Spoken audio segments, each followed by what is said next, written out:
তো ভৌত আলোক বিজ্ঞান যে পড়বো, বলতে পারবা যে ভৌত আলোক বিজ্ঞান জিনিসটা কি? ভৌত মানে কি? ভৌতিক। ভৌত।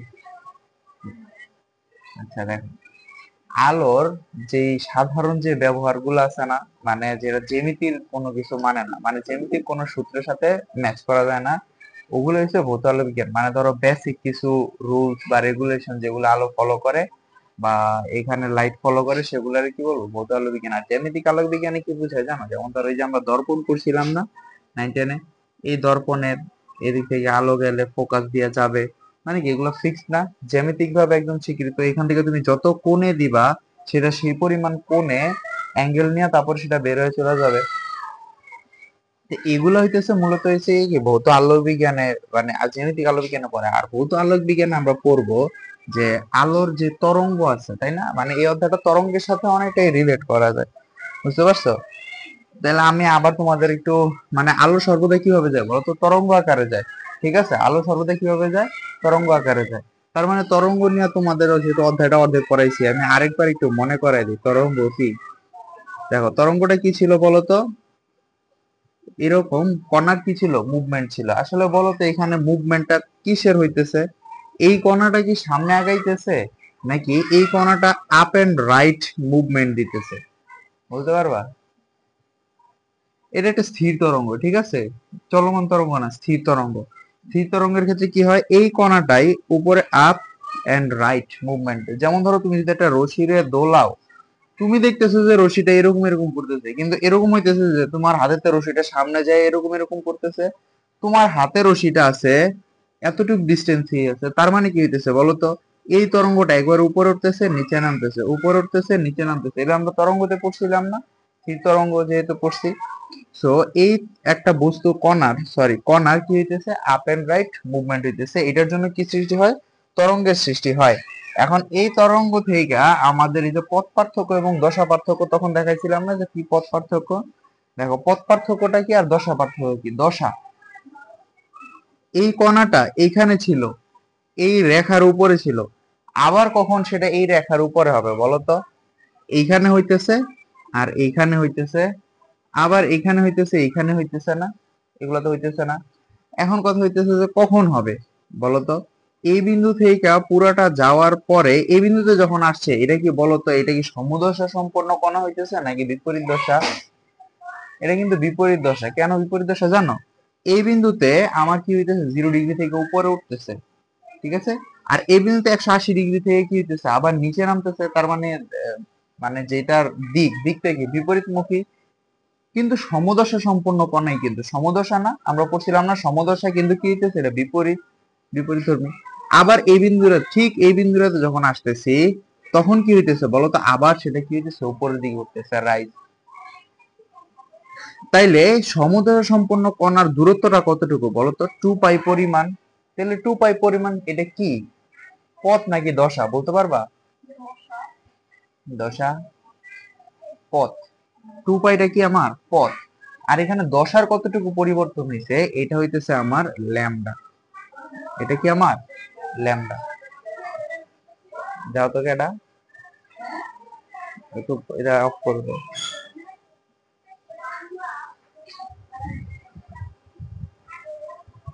হয়ে গেছে ল্যামডা। আচ্ছা, ল্যামডা পরিমাণ পথ পার্থক্য হয়ে গেছে, তাই না? দেখো এই 2 পাই পর্যন্ত যাইতে যে পরিমাণ, যে মানে দশা পার্থক্য, সেটা কি হইতেছে? কারণ গেছে। দেখো যে পরিমাণ, দেখো দশা পার্থক্যটা কি হইতেছে আমার? দশা পার্থক্যটা হইতেছে আমার কি? ল্যামডা। আর পথ পার্থক্যটা কি বলতো? 2 পাই হইতেছে। তাইলে এখন ধরো আমি যে কোনো একটা নির্দিষ্ট পরিমাণ নিব। কি পরিমাণ নিব? ডেল এক্স পরিমাণ নিব। কালকে এই জন্য ঘুরে গেছে আর কি, দেখতেছে কি অবস্থা না, এখন ফেসিলিটি বাইরে গেছে তো এই জন্য, কিন্তু ম্যানেজ করতে পারতেছে না যে পড়বে কিনা। আমি ভুলো না, দরকার নেই, দরকার লাগলে আমি এই জায়গায় পড়ামই না। হ্যাঁ, আমার একটা আবার ইয়ে আছে, কি কয়টারে, হ্যাঁ, যে না, যেটা একবার গেছে গেছে, এটা যদি আর পরে 1000 বারও কয় তার এটা আমি নেই না। গেছে তো গেছি, শেষ। তাহলে দেখো তো, ধরো আমি এই ল্যামডা পরিমাণ যাব না, আমি কি যাব, যে কোনো একটা ডেল এক্স পরিমাণ যাব। এটা দ্বারা আমি কি বুঝাইতেছি, এটা দ্বারা বুঝাইতেছি কি আমার বলো তো দশা না পথ, এটা কি বলো তো, দশা। দেখো আমরা দশা পার্থক্যটারে আমরা ধরি কি, এটা দ্বারা ডেল ডেল্টা দ্বারা কি দ্বারা প্রকাশ করি, ডেল ডেল্টা দ্বারা কি প্রকাশ করি আমরা, দশা পার্থক্য প্রকাশ করি। আর আর এই যে ডেল এক্স, এটা দ্বারা আমরা প্রকাশ করি হচ্ছে পথ পার্থক্য, বুঝতে পারছো, এটা দ্বারা কি প্রকাশ করি, পথ পার্থক্য প্রকাশ করি। তাহলে দেখো তো, ল্যামডা পরিমাণ দশা পার্থক্যের জন্য পথ পার্থক্যটা কত বলো তো, 2 পাই। তাইলে ডেল এক্স পরিমাণ না, পথ পার্থক্য না, আগে ল্যামডা দূরত্বে দশা পার্থক্য, ডেল এক্স দূরত্বে ল্যামডা দূরত্বে দশা পার্থক্য, আমরা উল্টা পড়ছি বুঝছো, দশা পার্থক্য 2 পাই। এই যে এটা হইতেছে আমার দশা, মনে বলছিলাম না এটা দশা, উল্টা আন্দাজে বলছো না বুঝে বলছিলাম, আন্দাজে। আর এটা হচ্ছে আমার পথ, ঠিক আছে। তাহলে এখন দেখো তো, ল্যামডা পরিমাণ দূরত্ব দশা পার্থক্য কত আমার, 2 পাই। তাইলে আমার ডেল এক্স বা এক, আগে ধরে নিলাম কি এক দূরত্বে দশা পার্থক্যটা কি হবে, 2 পাই ডিভাইডেড বাই ল্যামডা। তাহলে ডেল এক্স দূরত্বে দশা পার্থক্যটা কি হবে, 2 pi divided by lambda into কি ডেল এক্স। এটাই কি বলতো দশা পার্থক্য না, তাহলে দশা পার্থক্যটা আমরা কি দ্বারা প্রকাশ করছি, ডেল ডেল্টা দ্বারা প্রকাশ করছি, সমান সমান কি 2 pi divided by lambda into কি ডেল এক্স। বুঝতে পারছো, এটা তোমাদের অলরেডি তরঙ্গ অধ্যায়ও পড়াইলাম, আবারও একবার একটু রিভাইজ করাই দিলাম। আজকে আমার পুরো সময়টা খাই দিল, সবাই মিলা দিল। বুঝতে পারছো এটা। এখন চলো, আমাদের যে আলো, এখানে যে আলোটা আসবে এটা অবশ্যই একটা সুসংগত উৎস থেকে আসতে হবে। কি উৎস, সুসংগত উৎস। এখন সুসংগত উৎস কাকে বলে, ধরো একটা উৎস থেকে তুমি আলো দিছো, এই আলোটা এরকম হইতে হবে যে দুইটা, মানে বুঝে যাইতে হবে, ধরো এই বিন্দু থেকে আলোটা দিছো, গেছে, কিন্তু আমি পরবর্তীতে ধরো এখানে একটু ঢাইকা দিছি, এখন এখানে আলো কয়টা হয়ে গেছে বলো তো, 3টা। এটা কি একই উৎস থেকে আসছিল, আসে নাই, আসছে তো, একটা উৎস থেকেই তো আসছে। এখন আমি তো সেটা জানি না, ঠিক আছে, আমি জানি না, তাহলে এখন আমি কিভাবে এটা প্রমাণ করতে পারি যে এটা আমার সুসংগত উৎস। প্রথমত, হয় এদের ফ্রিকোয়েন্সি বা কি হবে, ফ্রিকোয়েন্সি মানে কি কম্পাঙ্ক, কম্পাঙ্কটা কি হইতে হবে, সমান হইতে হবে, অথবা আমার ওমেগার ভ্যালু বা কৌণিক যে কম্পাঙ্কটা আছে সেটা কি হইতে হবে, সমান হইতে হবে। যদি সমান হয় তখন আমরা বলতে পারবো কি বলতো, এই আলো দুটা কি সুসংগত উৎস থেকে আসছে বা একই উৎস থেকে আসছে। তাইলে দেখো তো, আমি সুসংগত উৎসটা কি একটু বর্ণনা করি।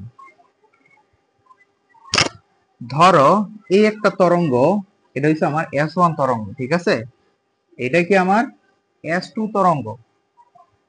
তরঙ্গ, এই দুইটা তরঙ্গ সমান হবে কখন, ইদার এদের ফ্রিকোয়েন্সিটা কি হবে সমান হবে, অথবা আমার ওমেগা সমান হবে।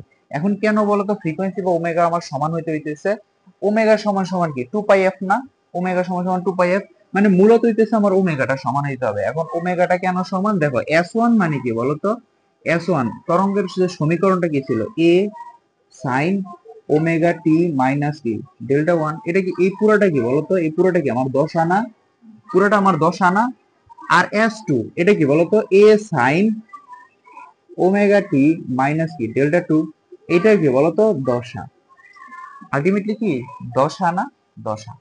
আচ্ছা, এই জায়গা থেকে দেখো তো, আমরা আরেকটা ডিরাইভেশন বলতে পারি না, আরেকটা কথা বলতে পারি না, এইটা থেকে যদি আমি এটা বাদ দেই, আলটিমেটলি আমার কি বাদ যেতেছে বলতো, ডেল্টা ওয়ান থেকে আমার ডেল্টা টুটা বাদ যেতেছে, তার মানে কি 10, মানে দুইটা দশার পার্থক্য, মানে প্রত্যেকটা বিন্দুতে এদের যে দশার যে পার্থক্যটা, এটা সর্বদা কি হইতে হবে, সমান হওয়া লাগবে, সর্বদা কি হবে, সমান হবে।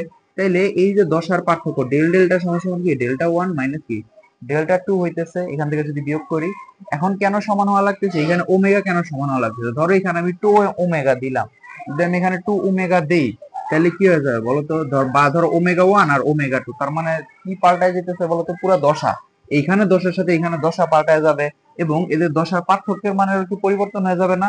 দেখো প্রথমবার যখন বিয়োগ করব, ধরো ওমেগার মান 1, এটার মান ধরো যে 1 হইলো, সাপোজ এটা হয়ে গেছে এখন 2, কারণ এটা তো এখন একটা ভেরিয়েবল, আমি যে কোনো কিছু এটা ধরতে পারি না, ধরতে পারলে এটা ধরো 2 হয়ে গেছে, তখন কি হয়ে যাবে বলো তো? এটার আগে 2 চলে আসবে না? 2 চলে আসবে, তাহলে কি হইলো? তাহলে কি দশা পার্থক্য সেম থাকে? আগের বার ছিল λ1 মাইনাস λ2, এই জন্য আমার এই কৌণিক কম্পাঙ্কটা অবশ্যই কি দিতে হবে? সমান হওয়া লাগবে। বুঝতে পারছো? সুসংগত উৎস। তাহলে সুসংগত উৎসটা কি? যখন নাকি তাদের মানে কোন একটা আলো একই উৎস থেকে যদি আসে, তখন তাদের দশা পার্থক্য সর্বদা কি থাকে? ধ্রুব থাকে। তখন তাই কি বলা হয়? সুসংগত উৎস বলে। যদি কোনো একটা আলো একটা উৎস থেকে আসে, যে উৎস মানে এরকম ভাবে বুঝা দিতে হবে যে তরঙ্গ দুইটার দশা পার্থক্যটা কি হবে? দুই বা ততোধিক তরঙ্গের দশা পার্থক্য ধ্রুব থাকে। ঠিক আছে? দশা পার্থক্যটা কি থাকে? ধ্রুব থাকে। তখন আমরা সেটা কি বলবো? সেটা কি বলবো? সুসংগত উৎস বলবো।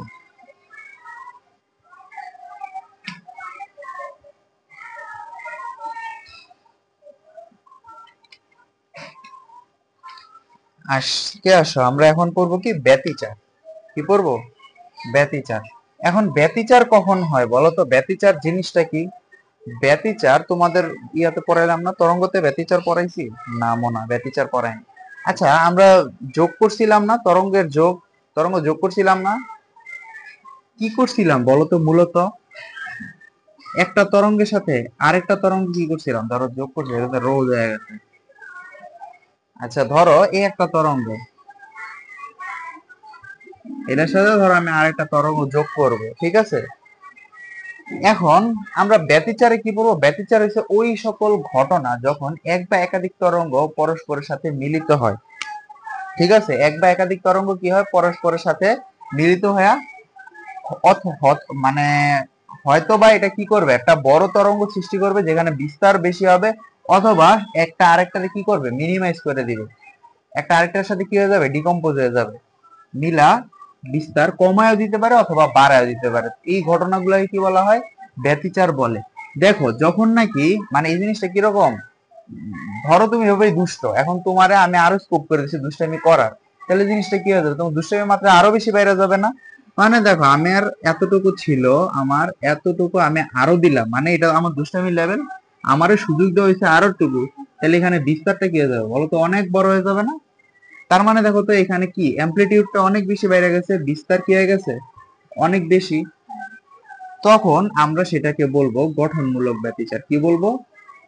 গঠনমূলক ব্যতিচার বলবো। কি বলবো? গঠনমূলক ব্যতিচার। ঠিক আছে?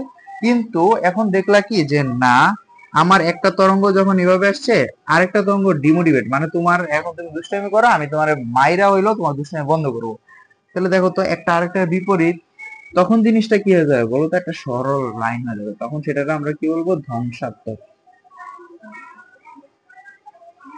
ধ্বংসাত্মক ব্যতিচার বলবো। সেটা কি বলবো? ধ্বংসাত্মক ব্যতিচার। বুঝা গেছে? পারবো না? হ্যাঁ, পড়া কিন্তু শেষ হয় না, এটা মাত্র বেসিক বুঝাইলাম যে কখন গঠনমূলক ব্যতিচার আর কখন কি ধ্বংসাত্মক ব্যতিচার।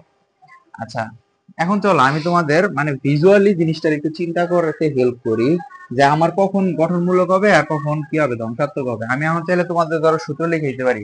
গঠনমূলক ব্যতিচার তখনই হবে যখন a sine theta is equal to n n lambda অথবা 2n by lambda divide by 2, a sine theta সমান 2n minus 1 lambda divide by 2, n is equal to 1 to 3।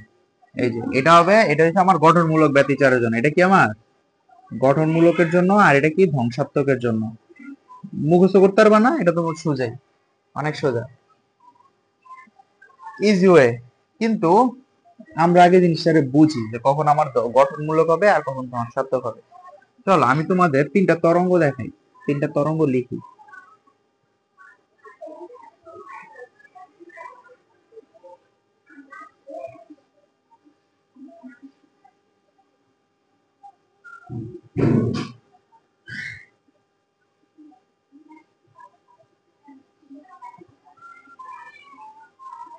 তিনটা তরঙ্গ দেখো, এখন যদি আমি এটার অ্যামপ্লিটিউডটা বাড়াইতে চাই, তাহলে কি করতে হবে বলতো? এইখান থেকে আরেকটা তরঙ্গ দিতে হবে, বা এইরকম আরেকটা তরঙ্গ এখানে দিতে হবে না?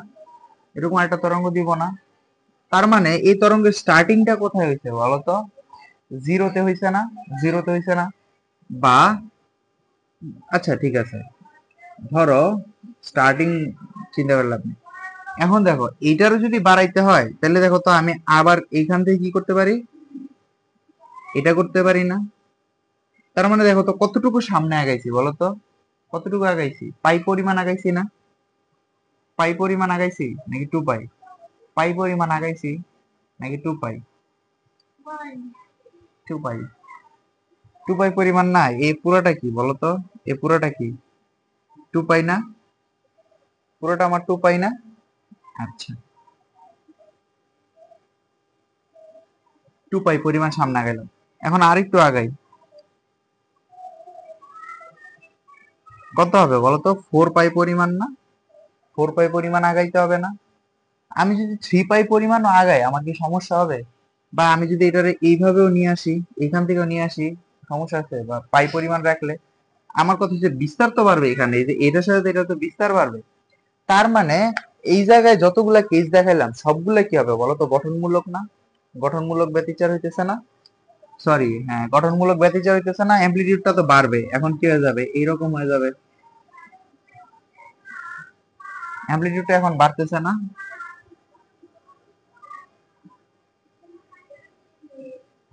অ্যামপ্লিটিউডটা এখন বাড়তেছে। সো এই যে অ্যামপ্লিটিউডটা বাড়লো এটার আমরা কি বলবো? গঠনমূলক। তার মানে দেখো তো সবগুলা কি দিচ্ছে? জোর গুণিতক আকারে আসতেছে না? জোর গুণিতক আকারে আসতেছে না? জোর গুণিতক আকারে আসতেছে। তার মানে আমরা বলতে পারি যে গঠনমূলক ব্যতিচার তখনই হবে যখন নাকি আমার এই যে টু পাই, এটা কি বলতো? পথ পার্থক্য না দশা?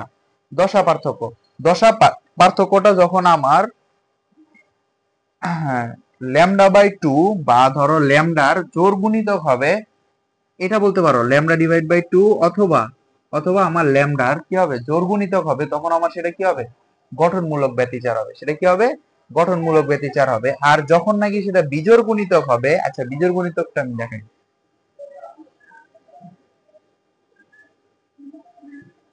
দেখো সেম জিনিস, এখন আমি এই যে এখান থেকে শুরু করব কিন্তু কি নিচের দিক থেকে, মানে কি করতেছে আমি মাইনাস হইতেছি না, মানে আলটিমেটলি দেখো তো এই জিনিসটা কোথা থেকে আসছে? এই পাশটা না? এই যে এইখান থেকে এইভাবে নামছে না? তার মানে কি বলতো? Lambda by two, lambda by two না? তার মানে এই যে এইভাবে যাব, তাহলে এখানে কি হয়েছে আমার? ল্যামডা ডিভাইড বাই টু, শুধু ল্যামডা ডিভাইড বাই টু। এখানে কি হবে বলতো? Three lambda divide by two হবে না? Three lambda divide by two. দেখো এখন আমার কোথা থেকে আসতে হবে? এই যে শুরুতে এখান থেকে করতে হবে, এই যে পুরোটা একটা, ও আচ্ছা এখান থেকে তো করতে পারবো না, আরেকটু সামনে আসতে হবে। এই এই যে এখানে দেখো এতটুকু কি শুধু ল্যামডা, আর এই যে এখান থেকে শুরু করলাম এটা কি ল্যামডা ডিভাইড বাই টু। তার মানে কি three lambda divide by two, three lambda divide by two. এটা কি হবে বলতো? Five lambda divide by two, এরকম হবে। তার মানে দেখো তো প্রত্যেকটা ল্যামডা বাই টু এর কি বলতো? বিজোড় গুণিতক আসতেছে না? বিজোড় গুণিতক আসতেছে না? এইটাই হইতেছে আমার ধ্বংসাত্মক ব্যতিচারের জন্য। ধ্বংসাত্মক ব্যতিচারের জন্য এখন এটা তুমি লিখতে পারো, ধ্বংসাত্মক ব্যতিচারের জন্য হয় two n plus one lambda divide by two, অথবা two n minus one lambda divide by two. এখন তো দেখছি দুইটা কেন দিলাম আমরা? এখন প্লাস আবার মাইনাস কেন হইলো এটা? দেখো যদি তুমি প্লাস লিখো তাহলে তোমার এই n এর ভ্যালুটা শুরু করতে হবে n is equal to zero one two three. ঠিক আছে, n ওয়ান টু থ্রি। যদি তুমি n এর মানটা টু এন মাইনাস ওয়ান লেখো তখন তুমি কিন্তু ওয়ান টু থ্রি থেকে শুরু করতে হবে। বুঝতে পারছো? এটার জন্য আমরা কি জিরো আর ওয়ান বা টু এন প্লাস ওয়ান আর টু এন মাইনাস ওয়ান বলি। বুঝা গেছে? আচ্ছা, এখন চলো আসলে আমরা যেটা পড়া লাগবে সেটা হইতেছে আমরা দ্বিচির পরীক্ষা করব, দুই চির বিশিষ্ট পরীক্ষা। ঠিক আছে? কে বলছে এটা বলো তো? দ্বিচির পরীক্ষা কে দিছে?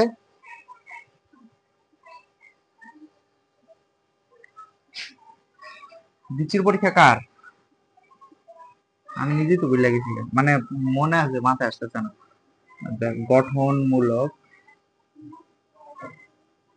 ব্যতিচার সেটা হবে n lambda divide by two, lambda by two এর জোড় গুণিতক। আর ধ্বংসাত্মক ব্যতিচার কি হবে? 2n minus 1 lambda divided by 2 2n minus 1 R n minus 1 এটা মানে বুঝাইতেছে জোড় বা বিজোড় গুণিতক। যদি তুমি দেখো বাংলায় লেখো এই যে lambda by 2 এর জোড় গুণিতক, আর এটা কি, এটা বুঝাইতেছে কি বিজোড় গুণিতক বুঝাইতেছে। বুঝা গেছে? 2n minus 1 হইলে n is equal to 1 2 3, আর যদি তুমি বসাও 2n plus 1 lambda divided by 2, তখন তোমার n is equal to 1 2 3 0 1 2 3। বুঝতে পারছো গঠনমূলক? এখন আমরা পড়বো হইতেছে বিচির পরীক্ষা। আরে নামে ভুলে গেছি, নামটা যেন কি ছিল, ইয়ং ইয়ং ইয়ং এর বিচির পরীক্ষা মনে পড়ছে। দেখো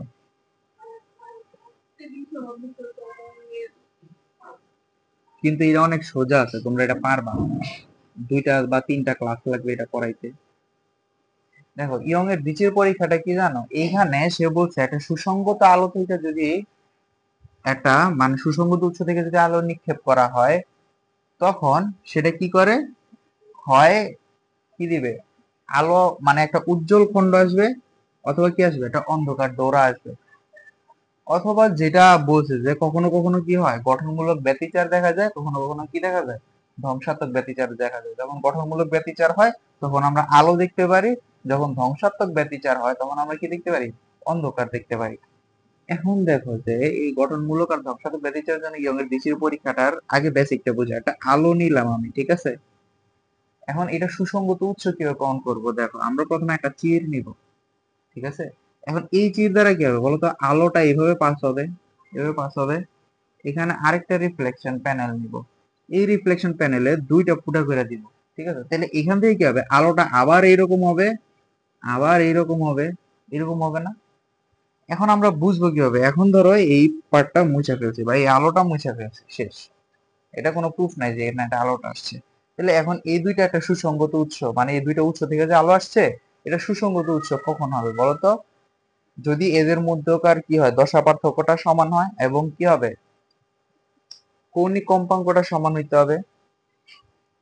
এটাই হইতেছে বিচির পরীক্ষা, ঠিক আছে, ইয়ং এর বিচির পরীক্ষা। এখন চলো আমরা করি।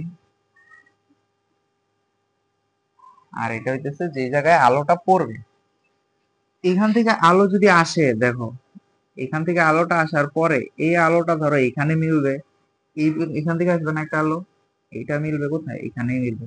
দেখো তো এখানে যে পার্থক্যটা হবে, পথ পার্থক্যটা আসলে কোথায় হবে বলো তো, এইটার সমান কইরা যদি আমি এই রেখার মধ্যে কাইটা নেই, তাইলে কি হবে, এই যে এই এতটুকু কি হবে আমার ডেল এক্স না, এটা একটু বড় করে লিখি, ঠিক আছে।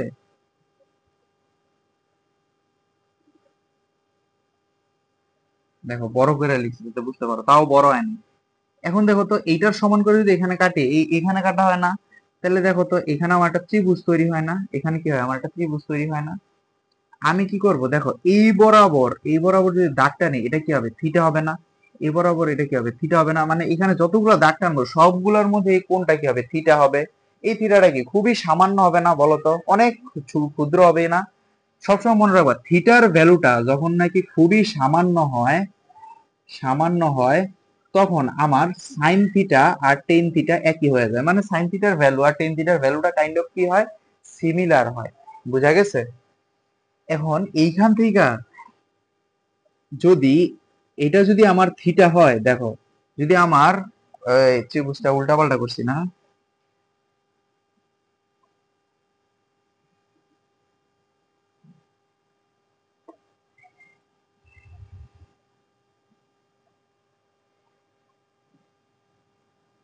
এটা কি আমার থিটা, তাহলে এই অংশটা কি হবে বলতো, 90 degree minus theta, 90 degree minus theta. এখন এটা তো আমার 90 ডিগ্রি, তাই না, এটা আমার 90 ডিগ্রি না, এটা কিন্তু আমার 90 ডিগ্রি, তাহলে এই কোণটার মান কত হবে বলতো, থিটা হবে না, এই কোণটার মান থিটা হবে। এখন এই দাগের মানটা কত বলতো, এই এতটুকু কত আমার ডেল এক্স। তাহলে এখান থেকে সাইন থিটা সমান সমান, এই যে সাইন থিটা, এখান থেকে আমি কি লিখতে পারি, সাইন থিটা সমান সমান কি লিখতে পারি বলতো, ও আচ্ছা, এই যে চিরদ্বয়ের মধ্যবর্তী, এই জায়গাতে আমি তোমাদের অনেক কিছু লিখে দিইনি, দেখো এই যে চিরদ্বয়ের মধ্যবর্তী যে দূরত্বটা আছে, সেটার আমরা কি বলি, এ বলি। চিরদ্বয়ের মধ্যবর্তী কি, ছোট হাতের এ।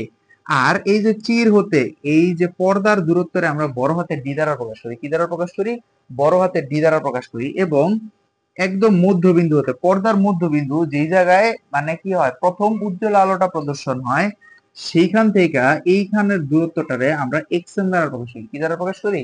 এক্স এম দ্বারা প্রকাশ করি। বুঝতে পারছো? এখন দেখো এখান থেকে আমি সাইন থিটা সমান সমান কি লিখতে পারি বলতো? এই যে এখানে যে এ ডিভাইডেড বাই কি হবে? হবে না? এটা হবে না? সাইন থিটা সমান সমান কি? ডেল এক্স ডিভাইডেড বাই এ, ভূমি বাই অতিভুজ। তাহলে কি হবে? ডেল এক্স ডিভাইডেড বাই কি? এ। তাহলে দেখো তো এই ডেল এক্সটা কি আমার দশা পার্থক্য নাকি পথ পার্থক্য? বলো, দশা নাকি পথ? কোনটা হবে? দশা।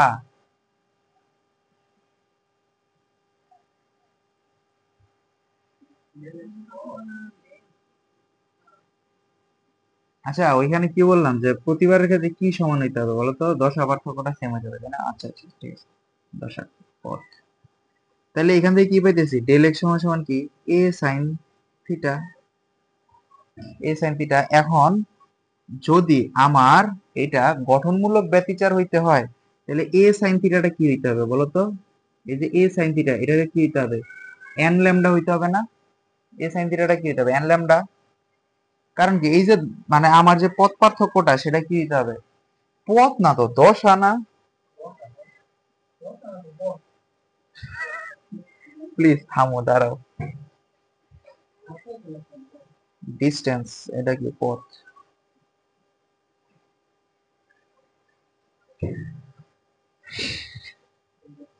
হুম, আচ্ছা। এটা কি হইতে হবে? পথ পার্থক্যটা কি হইতে হবে বলতো? এন ল্যামডার সমানুপাতিক হইতে হবে। যদি এন ল্যামডার সমানুপাতিক হয় বা এন ল্যামডার সমান হয়, তাহলে সেটা কি হবে? গঠনমূলক ব্যতিচার হবে। এই জিনিসটাই যদি আমার এ সাইন থিটাটা আমার 2n-1 ল্যামডা ডিভাইড বাই 2 হয়, তখন সেটা কি হয়ে যাবে? আমার ধ্বংসাত্মক ব্যতিচার হবে। এটা কি হয়ে যাবে? ধ্বংসাত্মক ব্যতিচার হয়ে যাবে না? এটা আমার ধ্বংসাত্মক ব্যতিচার হয়ে যাবে।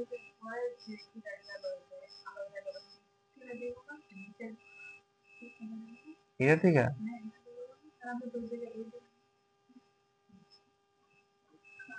এটা তো দেই নাই, আমি তো এটাই দিলাম। এটা হবে মানে একটা এখান থেকে যাবে আর এটা এখান থেকে, মানে দুইটা চির দিয়া না, আলো দুইটা এক জায়গায় তা আপত্তি হইতে হবে। এই যে এই জায়গায় এই তো ধরতেছি, দেখো না?